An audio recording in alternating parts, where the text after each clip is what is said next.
So in this lecture we are going to be talking about how to set up a proxy server for traffic monitoring.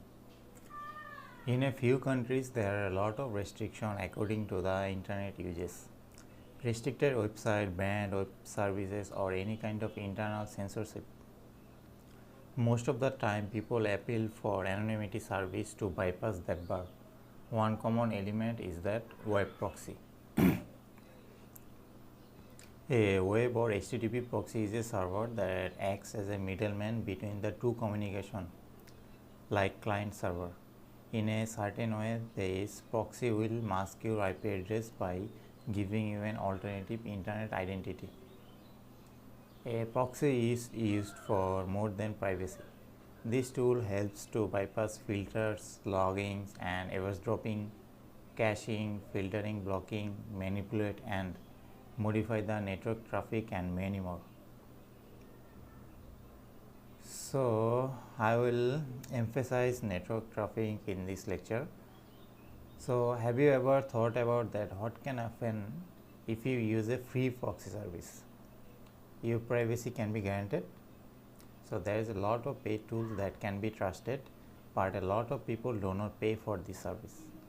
The person or the group control of a proxy can see your traffic, especially if it is a free proxy.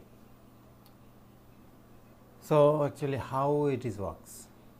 So there is a lot of proxies out there. So I am going to shortly explain the types of proxies and how it works. So forward proxies. For this type, the client sends the request to proxy and fetches the response on behalf, where the client can or know about the proxy, but the server doesn't know about the proxy at all. The order will be something like this: client to proxy and then server. Reverse proxy. This is used to hide behind network architecture for distributing load traffic to the server. The communication are made to the proxy instead of the servers, and then the same proxy will handle the request. And it's something like this, the order. Transparent proxies. This kind of proxy does not modify any information without any client configuration. This is commonly used for ISP for faster responses. So great. How do you connect to a proxy? So there is a more browser setting setup instead of doing a like techie. So if you use browser, then just go to setting your advanced network and manual proxy setting, you can change it, where you are going to add IP address and port provided by the proxy service.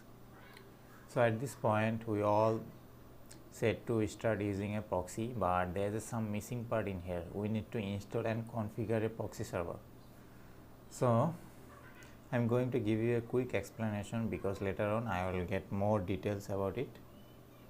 So for this I recommend using a Linux based which is like Debian preferable OS.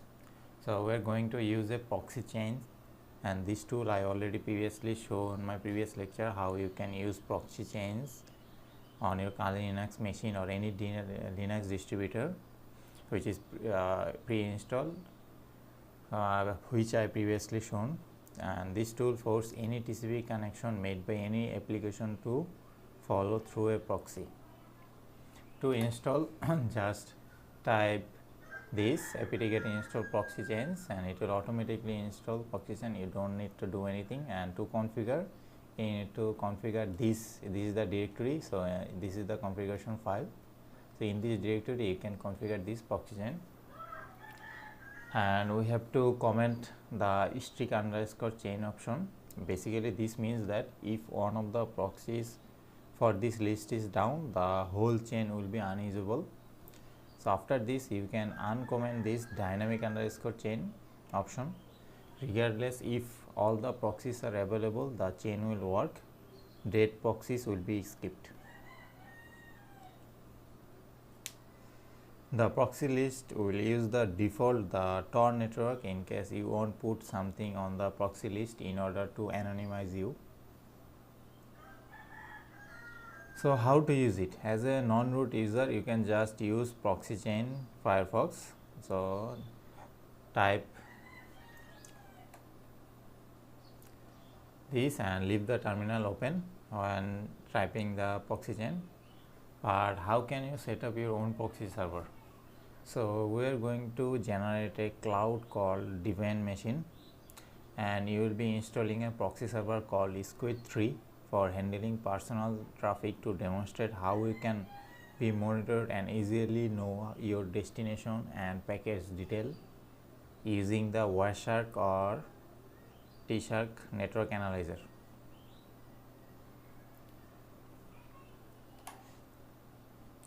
So generating SSH keys and blocking root access, which mean the minimum security control. So first, generate SSH keys for accessing the server doing this command. So this bold, as you can see, these bold are for the command purposes or for terminal purpose.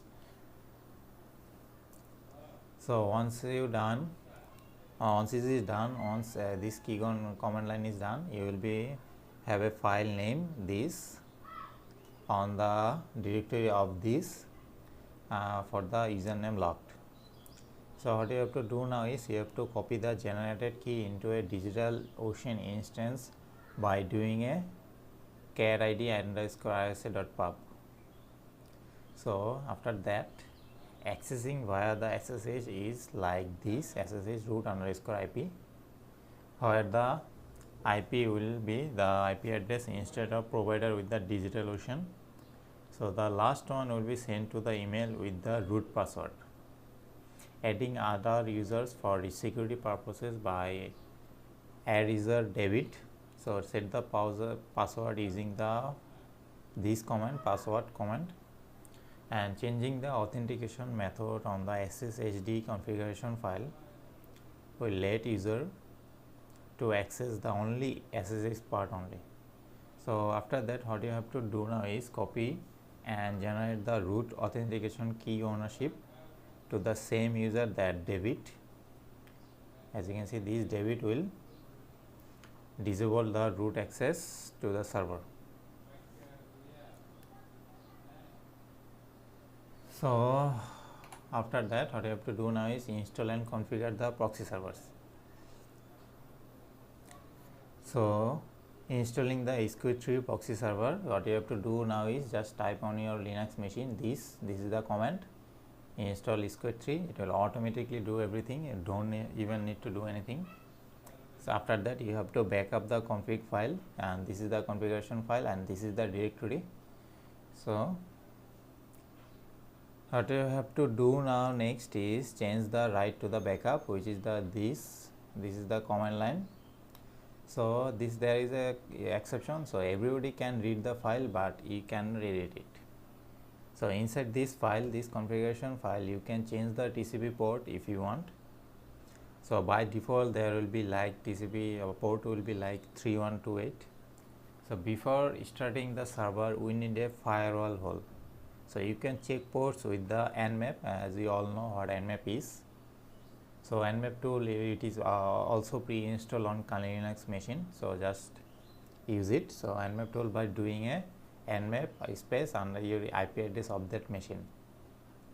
So checking the Squid3 service by doing this command, this will start the service, and if it is necessary then it will need to do all of this.